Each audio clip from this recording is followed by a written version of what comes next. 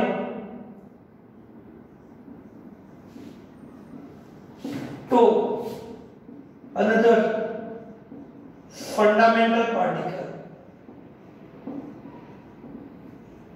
Neutrino to another fundamental particle.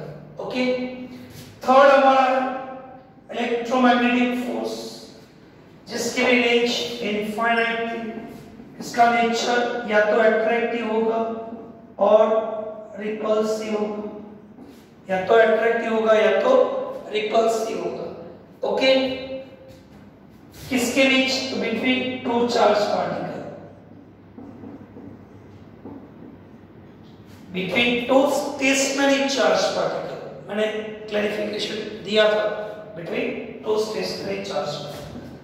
और last है strong nuclear force, जिसकी रेंज 10⁻⁻15 मीटर है। यूनिट लिखना जरूरी है, ठीक है। कैसा है? तो अट्रैक्टिव नेचर, अट्रैक्टिव नेचर, ठीक है। और किसके बीच लगेगा? तो between nucleus, between nucleus. Next relative strength, तो आप जानते हो कि ग्रेविटेशनल फोर्स सबसे वीक है। वीक न्यूक्लियर फोर्स इसके कंपैरिजन में वीक है, और electromagnetic force strong nuclear force के कंपैरिजन में वीक है, ठीक है। अब इसकी हमें रिलेटिव स्ट्रेंथ निकालनी है, तो दो तरीके से आप निकाल सकते हो। या तो हम ग्रेविटेशनल फोर्स को 1 लें, या तो स्ट्रॉन्ग फोर्स को 1 लें। मान लो कि आपने स्ट्रॉन्ग फोर्स को 1 लिया, तो a इससे वीक है तो 10⁻², इससे वीक है तो 10⁻30, और ये हो जाएगा 10⁻38। कंपैरिजन कर ले। इससे उल्टा, अगर हमने ग्रेविटेशन को 1 लिया तो इससे स्ट्रॉन्गर है, मतलब कितना होगा? दोनों का रेशियो निकालो, तो कितना मिलेगा? 10⁻25 टाइम्स। इससे कितना स्ट्रॉन्गर होगा? तो 10⁻36 टाइम्स। दोनों का रेशियो निकालो। सेम, इससे कितना स्ट्रॉन्गर होगा? 10⁻38 टाइम्स। शॉर्ट क्वेश्चन के लिए खास करना कि भाई आपको एग्जाम में पूछे कि भाई 3 फोर्सेस का सिंबल ABC है, तो असेंडिंग ऑर्डर या डिसेंडिंग ऑर्डर में ऑप्शन होंगे, तो आपको चूज करना है। कोई भी कंपैरिजन पूछे कि भाई gravitational force is how much times weak nuclear force, या तो gravitational force is how much times electromagnetic force, या gravitational force is how much times strong nuclear force, तो वीक है तो माइनस का आंसर है। और उल्टा पूछे कि strong nuclear force is how much times weak, strong nuclear force is how much times weak nuclear, तो आंसर प्लस में आएगा। तो आपको सोचना है कौन स्ट्रॉन्गर है, कौन वीक है, ठीक है बच्चों। तो आज मैंने 2 क्वेश्चन आपको समझाए, एक तो 2 फोर्सेस और फिर इसकी कंपैरिजन, एग्जाम के लिए आप खास करना, ठीक है। यहाँ पर हम लेक्चर स्टॉप करते हैं। जय हिंद, जय भारत।